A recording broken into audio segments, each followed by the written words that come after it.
నిజంగా దేవరా అంటే నాకు నిజంగా మైండ్ బ్లో అయిపోయింది. నిజంగా ఎప్పుడు దేవరా సినిమా ఇంత బాగుందంటే జూనియర్ అంటే పైనుంచి కిందికి వచ్చినట్టు సినిమా వచ్చి పడేసిండు. దేవుడా అయిపోయినా నా ఈ సినిమా నుంచి నిజంగా చెప్తున్నా. నా ఇట్లా తొడగొట్టు చిన్న అంటారు కదా, అప్పుడు తొడగొట్టన్నా ఎన్టీఆర్ అన్న ఇప్పుడు అంత బాగుందన్న సినిమా. ఏది తొడగొట్టి చూపిస్తారు జూనియర్ అంటే ఫ్యాన్స్ అంతా. అలా సినిమా బ్లాక్ బస్టర్ అన్న, ట్రైలర్కి ఏం పోతావా? ట్రైలర్ ఆల్రెడీ బ్లాక్ బస్టర్ అయిపోయింది. సినిమా చూస్తే మొత్తం మైండ్ బ్లో అయిపోయింది. అసలు సీట్లలో కూర్చో లేచి మాత్రం లేచి దుంకులాడుతుంది, అంత బాగుందన్న.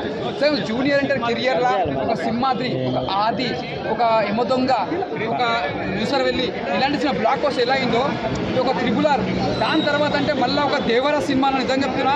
ఈ సినిమా ఒక ప్రపంచంలో ఒక మళ్ళీ త్రిబులార్, ఒక కేజీఎఫ్ దాన్ని క్రాచ్ చేస్తుంది. 100% బ్రేక్ చేస్తుంది, అంటే 100% బ్రేక్ చేస్తాను. ట్రిపుల్-ఆర్, ఒక బాహుబలి, ఒక కేజీఎఫ్ ఇలాంటి సినిమాలకి అంటే దాన్ని మించిపోతుంది సినిమా. అంత బాగుందనా అన్న దేవరా. అన్న దేవరా సాంగ్ ఎలా అనిపించింది? ఆయుధ పూజ సాంగ్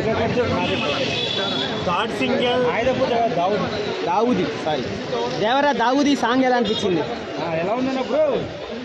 భయ్యా తారక్ గారు వచ్చిన 2 సాంగ్స్ యూట్యూబ్లో సంచలనం.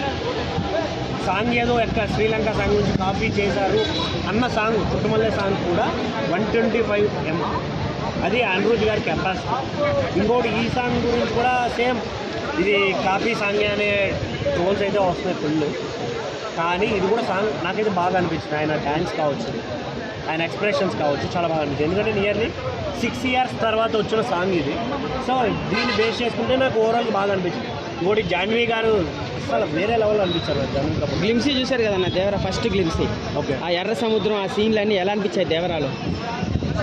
వాటి గురించి నేను అంటే ఆల్రెడీ ఎప్పుడో వచ్చింది కాబట్టి ఎక్కువ మాట్లాడదలుచుకోలేదు. బట్ నియర్ బై మూవీ ఉంది కాబట్టి వెయిటింగ్.